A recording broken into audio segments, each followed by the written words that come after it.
Baik, selain catatan-catatan yang diberikan oleh Mas Erwin tadi, di luar itu kita cukup gembira dengan apa yang diraih oleh Timnas Indonesia tadi malam. Ini membuktikan bahwa kerja keras, semangat juang, konsistensi ini tidak mengkhianati hasil. Betul. Baik, terima kasih Mas Erwin waktunya bergabung bersama kami. Dan pemirsa, apa kabar Indonesia Pagi masih memiliki bahasan menarik lainnya dengan topik yang happening tentunya, Pilkada Jakarta. Tapi kita harus jeda terlebih dahulu. Rati dan Mala akan kembali saat lagi.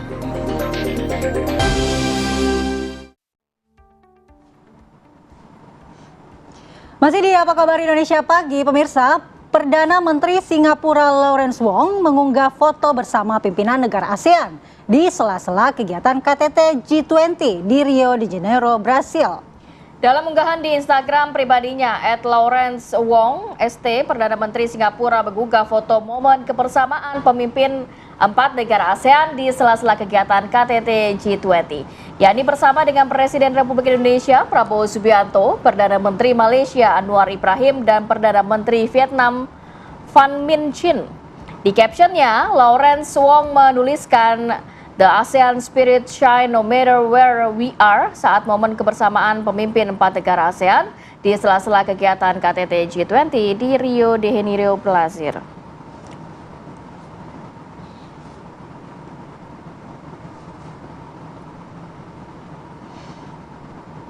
Di sela-sela KTT G20, Presiden Prabowo Subianto bersama 4 pemimpin negara MIKTA yaitu Meksiko, Indonesia, Korea Selatan, Turki, dan Australia sepakat untuk mencari solusi bersama untuk tantangan global. MIKTA sendiri terbentuk pada tahun 2013 oleh para menteri luar negeri kelima negara anggota saat menghadiri sidang Majelis Umum PBB ke-68.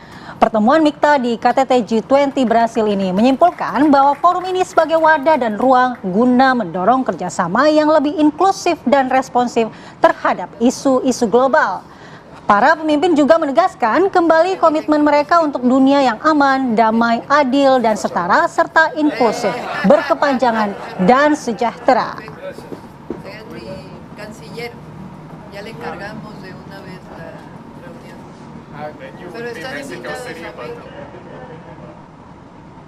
Pemirsa, Presiden Prabowo Subianto kembali menyuarakan perdamaian di wilayah konflik Gaza Palestina di hadapan para pemimpin negara G20 di sesi pertama konferensi tingkat tinggi G20 di Rio de Janeiro.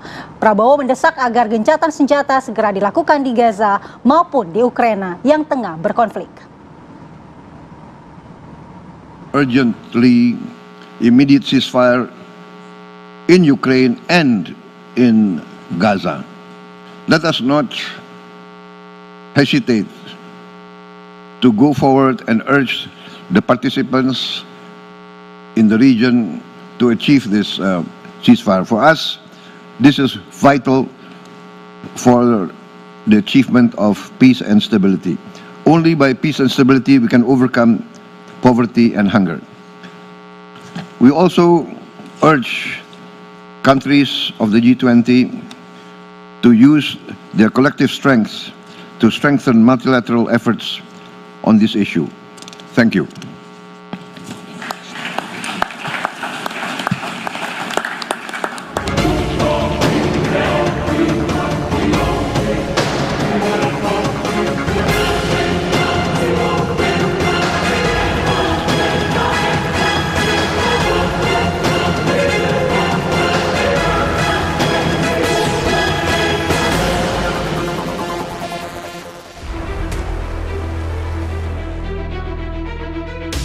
Pertarungan pasangan calon gubernur dan wakil gubernur Jakarta nomor urut 1 dan 3, Ridwan Kamil Suswono dan Pramono Anung Rano Karno, tampak makin sengit jelang hari pemungutan suara.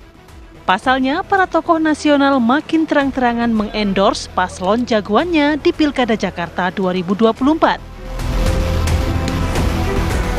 Pasangan RK Suswono mendapat endorsement dari Presiden Prabowo Subianto dan Presiden RI ke-7 Joko Widodo. Sementara pasangan Pramono Rano mendapat endorsement dari 2 mantan gubernur Jakarta, Basuki Cahayapurnama atau Ahok dan Anies Baswedan. Belakangan Pramono Rano mengunjungi kediaman Anies di Lebak Bulus, Jakarta Selatan. Kunjungan itu terungkap dari unggahan di media sosial ketiga tokoh tersebut. Seolah tak mau kalah, Ridwan Kamil pun mengklaim telah mendapat dukungan dari Presiden ke-7 RI Joko Widodo. Terbaru pada Senin malam, Jokowi menghadiri pertemuan dengan Ridwan Kamil bersama para relawan dan influencer. Lantas, seberapa kuat endorsement dari keempat tokoh tersebut dalam Pilkada Jakarta 2024? Tim TV One mengabarkan.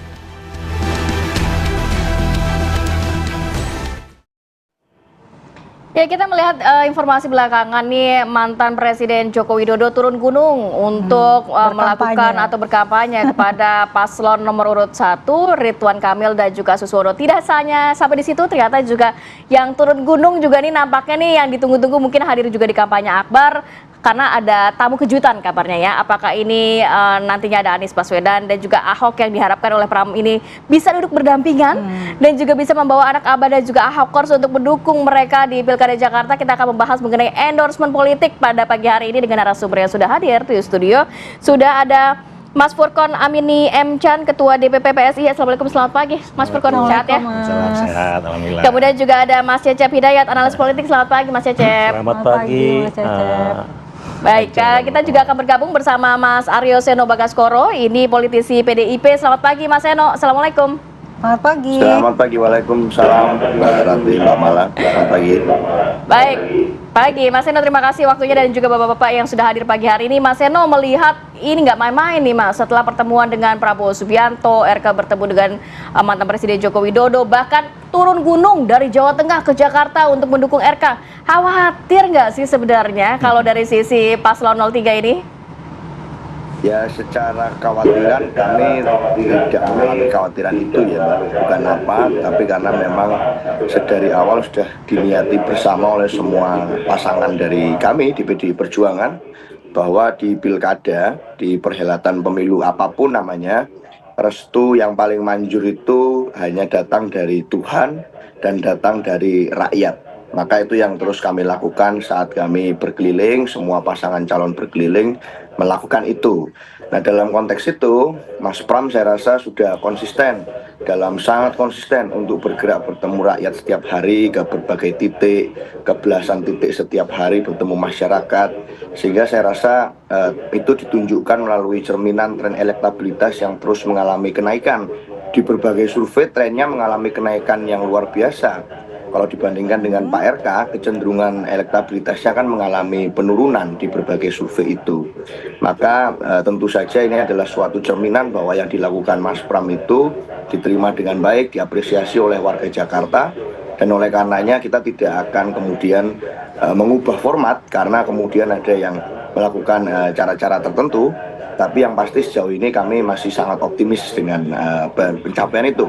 Apalagi ditambah dengan kenyataan bahwa Mas Pram sudah bertemu dengan hampir semua mantan gubernur di Jakarta yang sudah kemudian melakukan komunikasi yang sangat baik dengan Mas Pram.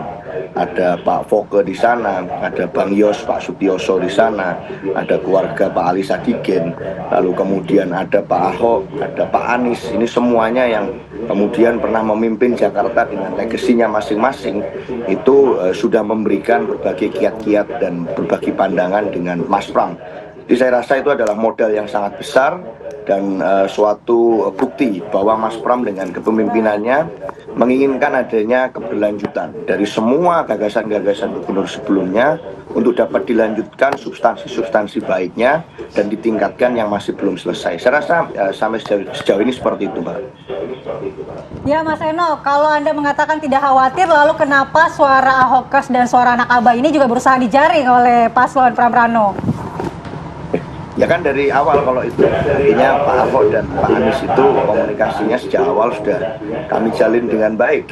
Jadi bukan hanya akhir-akhir ini, tapi memang dari awal sekali itu Pak Ahok, Pak Anies memang sudah melakukan suatu komunikasi dengan Mas Pram dan punya sejarah panjang. Kalau kita ingat Mas Pram kan sering cerita kalau dengan Mas Anies itu bahkan saat kelahiran putra pertama beliau Mas Dito itu sudah bersama dengan Mas Anies pada waktu itu. Dengan Pak Ahok pun juga sama, sangat lama proses perjalanannya. Maka tentu saya rasa ini bukan tiba-tiba, bukan suatu hal yang mengejutkan. Dan mantan gubernur yang ada di Jakarta ini, khususnya Pak Ahok dan Pak Anies, memang kan sampai kepada situasi hari ini itu masih sangat punya banyak sekali loyalis, banyak sekali pendukung yang militan, yang itu tentu saja menjadi suatu pemandangan yang menarik, karena artinya demi Jakarta yang lebih baik ke depan, keduanya bisa kemudian mendukung Mas Pramono Anung. Itu menarik sekali. Baik, saya mau ke Mas Furkon. Mas Furkon, kalau di sisi Mas Heno ini sebenarnya nggak ada kekhawatiran, walaupun yang turun ini mantan presiden yang baru saja turun begitu ya, belum lagi ada pertemuan waktu itu dengan Pak Prabowo dan sebagainya. Tapi kalau dari sisi Anda, seberapa penting sih sebenarnya endorsement politik ini? Apakah memang penting sekali untuk mendongkrak elektabilitas dari RK yang sudah mulai turun, agak bersaing dengan 03, gimana? Kalau endorsement itu tentu penting, Mbak. Apalagi terakhir itu penelitian Kompas itu menunjukkan endorsement dari Pak Prabowo dan Pak Jokowi itu adalah endorsement terbesar di Indonesia. Dan itu adalah aset bagi Kim. Dan tentu Kim akan memaksimalkannya. Ya kan? Jadi tidak ada salahnya. Apalagi secara konstitusional juga itu difasilitasi, tidak dilarang. Nah, yang kedua, yang mungkin juga publik perlu diingatkan bahwa kehadiran Pak Jokowi dan Pak Prabowo itu sebenarnya ingin menyampaikan pesan bahwa keberlanjutan pemerintahan Pak Jokowi dan ke Pak Prabowo itu juga akan harus dilanjutkan. Ya, itu juga harus diiringi dengan sinergisitas antara pusat dan daerah. Ya kan? Karena itulah Kim punya strategi bagaimana memastikan agar daerah-daerah ini bisa segaris dengan kebijakan pemerintahan pusat yang akan datang. Karena kita tahu sekarang ini, Mbak, situasi geopolitik dunia ini seperti mau kocok ulang nih, ya kan? Jadi Indonesia ini butuh persatuan nasional sebenarnya untuk menghadapi tantangan global, dan itu sudah manifest berapa kali disampaikan oleh Pak Prabowo. Tadi juga di beberapa berita kan sudah kita lihat. Nah, poin itu harus dilihat sebagai sebuah upaya yang positif untuk membangun bangsa dengan momentum pemerintahan baru ini bisa take off lebih maju. Nah, karena itu di Kim itu kan berkumpul banyak sekali partai, ya, yang tadinya berbeda-beda malah bisa bersatu. Ada PSI, PKS, ya kan, PKS, Gelora, gitu kan, dan lain-lain. Saya pikir itu menjadi suatu kesadaran yang maju di masyarakat kita hari ini. Jadi pilkada Jakarta, pilkada Jatim atau pilkada manapun, terutama yang dihadiri oleh Pak Jokowi, itu jangan dilihat semata-mata hanya personalitas Pak Jokowi. Ya kan, ada pesan besar di situ, yaitu sebuah kesinambungan, keberlanjutan, persatuan nasional menghadapi tantangan global. Berarti Mas Furkan, kalau tadi Anda mengatakan bahwa kasus ini sudah didukung oleh banyak partai di Kim Plus, apakah mesin partai ini memang tidak cukup kuat nih untuk mendongkrak elektabilitas sehingga harus endorsement? Enggak, kalau endorsement dengan dukungan mesin partai itu bukan sesuatu yang harus dipertentangkan. Dua-duanya paralel harus jalan, ya toh? Kemarin waktu diskusi dengan Mas Eno di Kim Malam juga sudah saya jelaskan bahwa partai Kim ini karena dia banyak, maka secara realistis pasti membutuhkan koordinasi yang banyak. Beda dengan PDIP yang main sendiri, nyaris gitu ya. Jawa Timur sendiri, kalau ada Jakarta adalah ada dua partai non parlemen lah, tapi kan nyaris sendiri. Sehingga kalau sprint memang akan lebih cepat tuh biasanya. Kalau banyak instansi membutuhkan koordinasi dan segala macam. Tapi pertandingan itu kan ditentukan nanti di hari akhir nih. Ini minggu-minggu terbaik sebenarnya kan, minggu-minggu menentukan. Saya kira kehadiran Pak Jokowi pada minggu-minggu ini itu akan sangat menentukan. Kalau di survei Kompas sebelumnya endorsement Pak Jokowi dan Pak Prabowo itu begitu tinggi, saya kira kalau ada survei pasca endorsement Pak Jokowi turun kemarin itu, kalau ada survei dalam minggu ini akan jauh lebih signifikan lagi. Saya mau ke Mas Cecep, kalau melihat ini kan seberapa besar sih political endorsement dapat juga mempengaruhi dari elektabilitas masing-masing paslon. Kan kalau bentuk endorsement itu macam-macam begitu ya. Hanya ada pertemuan saja kah? Atau memang ada high context yang saya mendukung begitu kan? Itu kan dapat dimaknai berbeda-beda oleh masyarakat begitu. Ini seberapa penting sih atau seberapa besar efektivitasnya? Ya, memang banyak variabel untuk menentukan elektabilitas dari seorang tokoh ya di sebuah pilkada. Saya akan sebutkan beberapa hal. Pertama, kalau kita bicara masalah pilkada, sebenarnya pilihan partai di pileg kemarin tidak sebangun dengan pilihan si calon kepala daerah. Jadi bisa jadi memang 01 didukung 14 partai Kim Plus dan 03 hanya 2 dan 02 ya. Itu belum tentu pemilih dari partai-partai yang bergabung di Kim Plus itu mendukung 01, bisa jadi seperti itu bacaannya. Nah, itu yang kemudian diperlihatkan dari survei sebelum-sebelumnya ya, bagaimana tren 01 RK misalnya turun, kemudian 03 justru naik. Jadi variabel pertama itu tidak sebangun kongruen pilihan politik dengan tokoh. Kemudian yang kedua, sebuah pilkada ini lebih dideterminan ditentukan oleh ketokohan dari si calon itu sendiri. Nah, kita lihat bagaimana rekam jejak yang kemarin Jokowi sampaikan juga ya, rekam jejak dari RK, kemudian dari Dharma Pongrekun dan Pramono. Ya, bagaimana kalau bicara rekam jejak ada 3 hal sebenarnya. Apa yang telah mereka lakukan sebelumnya, ketika jadi wali kota Bandung, kemudian jadi gubernur Jawa Barat, yang tengah jadi wakil kepala BSSN misalnya, yang terakhir Seskap selama 10 tahun, birokrat, pengalaman birokrasi yang kuat. Apa prestasinya sepanjang ini? Apa visi mereka ke depan yang kita bisa lihat kemarin ya di debat 1, 2, 3. Dari situ sebenarnya masyarakat Jakarta yang kaum urban, kelas menengah, visioner, rasional voters misalnya, akan lebih terpengaruh. Gitu. Yaitu yang kedua. Kemudian yang ketiga, tentu kita tidak bisa menafikan juga bagaimana sumber daya logistik untuk mendukung ya proses ini berjalan semua. Logistik maksudnya apa aja, Mas? Jadi ketika mereka di masa kampanye ini ya, bagaimana harus jalan ke ribuan titik di RT, RW, kelurahan, kecamatan di Jakarta, itu butuh sumber daya ekonomi untuk mengenalkan ya. Kita lihat bagaimana dari ketiga calon ini, siapa yang kira-kira sumber daya logistiknya relatif memadai. Oke, Mas Cecep, tapi nanti mungkin kita juga bisa mendalami selain tadi faktor-faktor yang mempengaruhi dari elektabilitas masing-masing paslon, tapi juga mencermati bagaimana endorsement politik ini tidak main-main, mantan presiden, kemudian juga ada Presiden Prabowo Subianto, dan duanya lagi adalah mantan gubernur Jakarta, anak Abah dan juga Ahokers yang mau digait. Nanti seperti apa kita tahan dulu ya, kita akan sambung lagi di segmen berikutnya dan tetap bersama kami. Baik, kembali lagi di Apa Kabar Indonesia Pagi. Saya mau ke Mas Cecep. Mas Cecep, selain juga tadi ada faktor-faktor yang mempengaruhi elektabilitas dari masing-masing paslon, tapi kalau kita melihat political endorsement, masyarakat, warga ini tahu nggak sih, ngerti nggak sih political endorsement yang satu bertemu dengan yang satu, atau hanya mereka mengincar mungkin pendukung dari Pak Jokowi, Projo, anak Abah, Ahokers saja? Ya, jadi tadi lanjutin ya. Jadi yang keempat itu adalah jejaring basis pendukungnya sebenarnya. Nah, memang di sini kita kalau merujuk pada hasil survei ya dari sebuah lembaga, bagaimana ketokohan Prabowo dan Jokowi itu direpresentasikan, diduga ya, bukan diduga, bahkan kalau Jokowi sudah eksplisit mendukung 01 kemudian.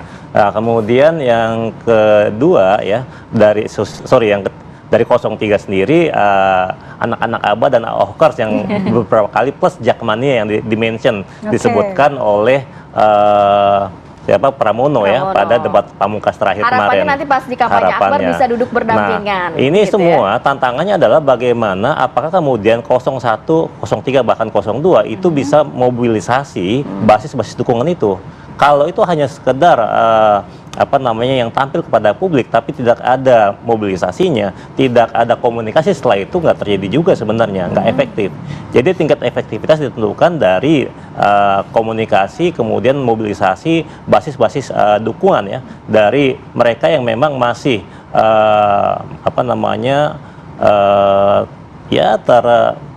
mendapat pengaruh dari Prabowo dan Jokowi, dan mereka yang memang masih terobsesi ya dengan Anies dan Ahok gitu. Tapi di hari-hari terakhir ini faktor mana nih yang paling efektif dikejar untuk menjaga elektabilitas nih, Mas? Ini kan sudah semakin dekat. Dari keempat faktor tersebut nih, mana yang di hari-hari terakhir ini bisa dimanfaatkan oleh para paslon untuk bisa mendongkrak elektabilitasnya secara instan ya? Ya, secara instan, oke. Jadi kan sekarang masih tanggal 20, masih ada 3 hari ke depan ya sebenarnya dari para paslon ini sebelum untuk sebelum masa hari tenang ya. Itu kita sampai dengan sepekan ke depan ini ada 3 hari yang penting, saya kira yang krusial untuk kemudian memobilisasi masa-masa pendukung.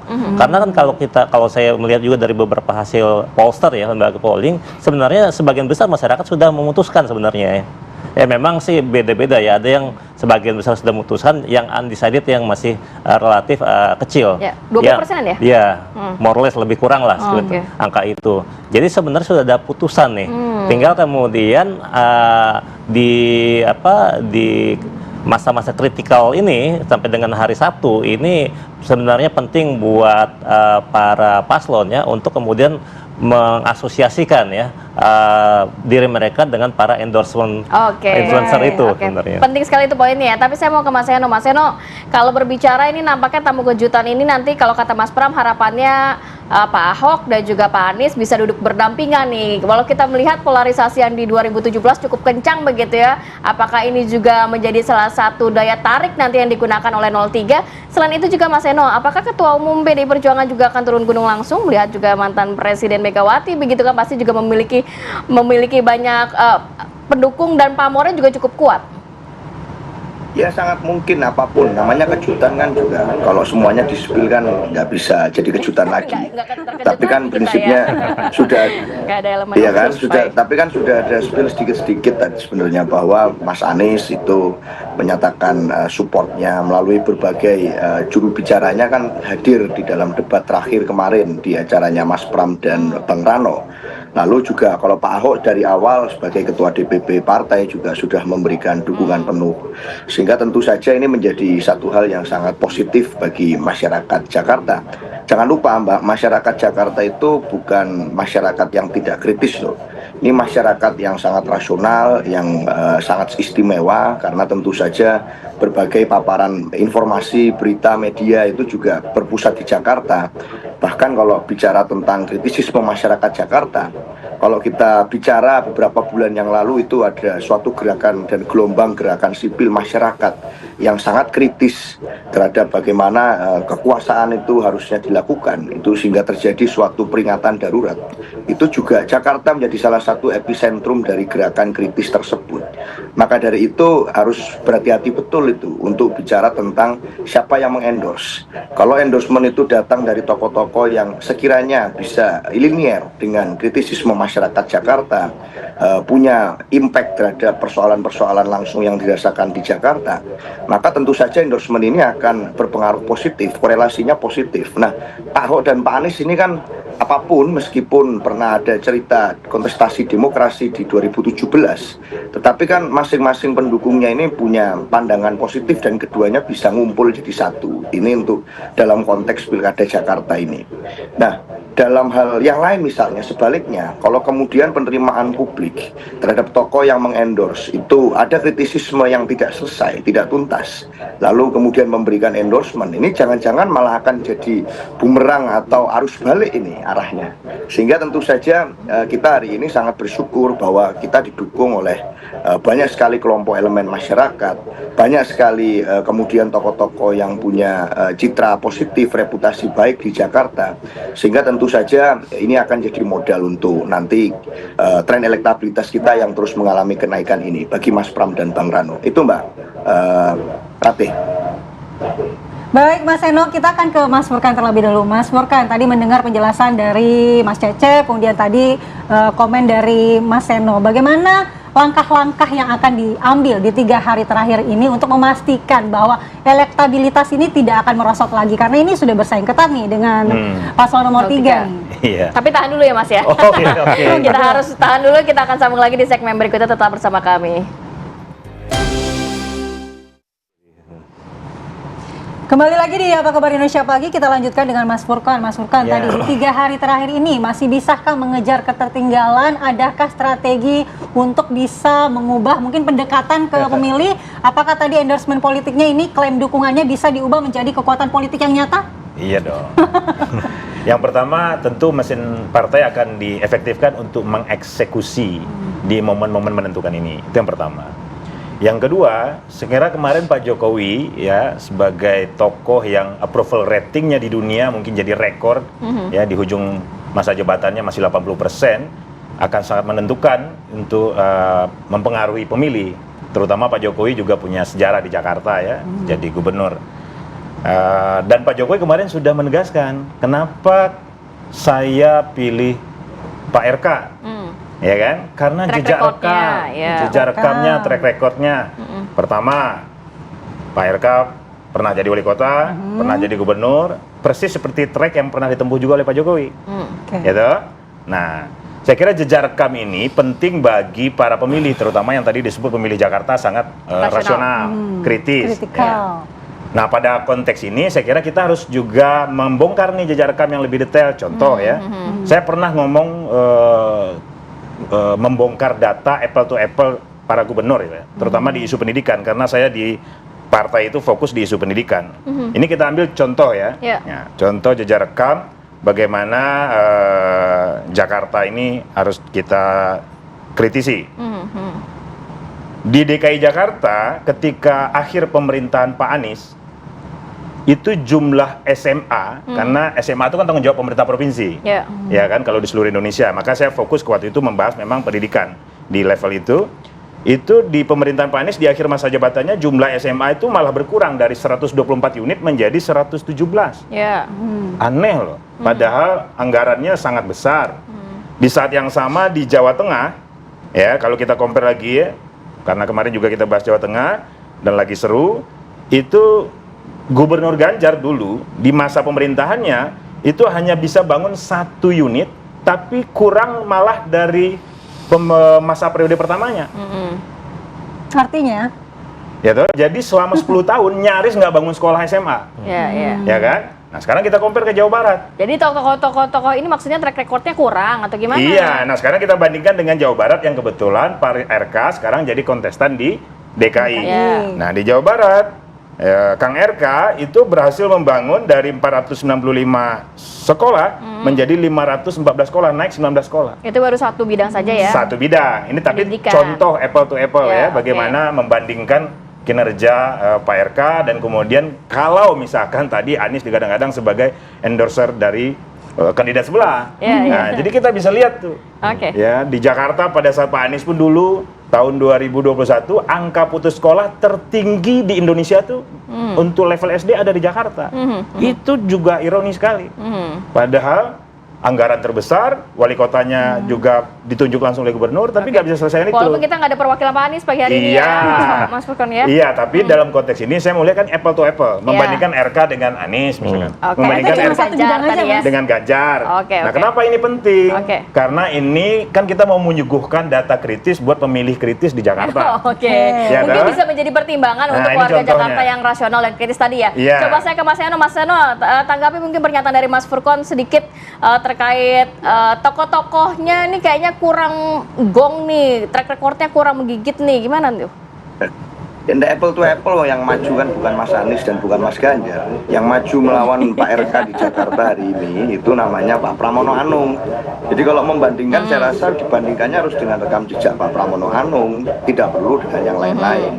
Yang berkontestasi adalah Mas Pram, dan Mas Pram punya pengalaman panjang, hampir 25 tahun bekerja di pemerintahan, baik sebagai DPR RI, bekerja sebagai sekretaris kabinet, dan itu kan ikut serta dipercaya oleh Pak Jokowi, nggak masa akhir jabatannya. Artinya dalam konteks itu kemampuannya, keberhasilannya dalam mengkonsep berbagai macam kebijakan pemerintah yang ini berpihak pada rakyat, termasuk membangun berbagai infrastruktur dan lain sebagainya.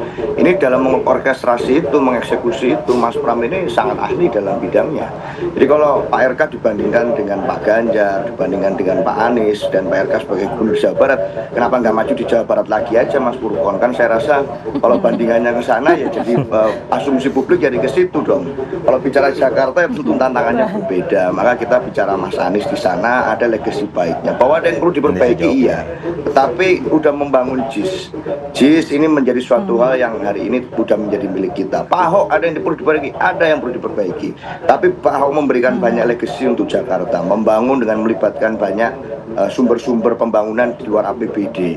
Bagaimana kemudian memberdayakan masyarakat melalui pasukan warna-warninya itu dan lain sebagainya. Pak Bang Yos sama, Pak Foke sama, semua mantan gubernur punya kebaikan dan keburukannya. Nah, kami ingin mensintesiskan itu dan Mas Pram akan mengeskalasi itu menjadi lebih baik dengan pengalaman panjangnya di pemerintahan. Jadi kalau mengadu rekam jejak, saya rasa hari ini yang paling apple to apple untuk masyarakat Jakarta ya harus dengan Mas Pram, bukan dengan yang lain-lain, karena ini pilkada yang pilkada milik tokoh-tokoh ini, bukan pilkada milik endorser. Itu kalau dari saya, Mbak Rati. Terima kasih.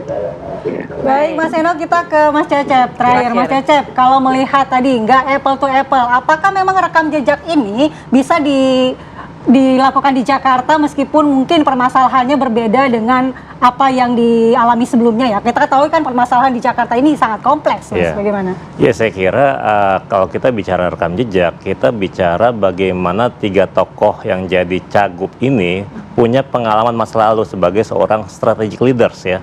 Jadi seorang gubernur, jadi seorang mensesnek, jadi seorang kepala badan gitu atau wakil kepala badan. Bagaimana kemudian apa prestasi mereka? Ya mungkin tadi satu faktor ya yang disampaikan untuk RK. Kemudian tadi Mas Heno menyampaikan bagaimana karakteristik seorang Pramono Anung. Nah, saya kira dari sini sebenarnya kita sudah bisa menilai, masyarakat Jakarta sudah bisa menilai sebenarnya rekam jejak mereka. Apalagi kemudian yang variabel yang saya tambahkan dari penjelasan di awal, yang ke variabel selanjutnya adalah penggunaan media sosial ya. Jadi sekarang bagaimana kemudian semua kandidat ini mengoptimalkan ya penggunaan dari digital platform ini. Karena ini penting juga ya dengan karakteristik pemilih kita ya, dengan kotak kecil yang namanya handphone yang selalu kita pegang-pegang itu kita bisa tahu sebelumnya ngapain aja sih RK, bener nggak? Kemarin misalnya katanya dia diperingati tukang parkir, dia nonjok gitu, bener apa enggak? Bagaimana seorang Pramono Anung yang demikian dekat dengan ketum PDIP, kenapa dia dipilih? Kenapa dia menjadi komunikator yang ulung ya? Mudahnya mendapatkan informasi masalah ini. Jadi gampang, jadi di sini bagaimana kemudian voters pemilih sekarang kan ya memang ada gen milenial, gen Z yang paling banyak katanya. Nah kemudian bagaimana dengan informasi yang beredar itu bisa digunakan dalam waktu kurang dari seminggu ini. Dan saya kira gunakan ya masyarakat Jakarta, saya harap bisa menggunakan hak pilihnya, pilih pemimpin, jangan sampai menyesal ya buat 5 tahun. Itu dia. Jadi memang sudah ada 3 kali debat, kemudian juga nanti akan ada kampanye akbar. Sayang sekali kalau tidak menggunakan hak pilih khususnya untuk warga Jakarta ya. Terima kasih banyak Mas Furkon, terima kasih, dan juga Mas Heno sudah hadir pagi hari ini. Sehat selalu. Assalamualaikum, lancar-lancar semua kampanyenya ya. Oke, kita harus jeda dulu sejenak ya. Nanti kita akan hadirkan informasi terkait seorang anak tega membunuh ibu kandungnya sendiri. Aksi keji itu dilakukan setelah sang ibu tidak memberikan keinginan dari sang anak. Saat lagi tetap bersama kami.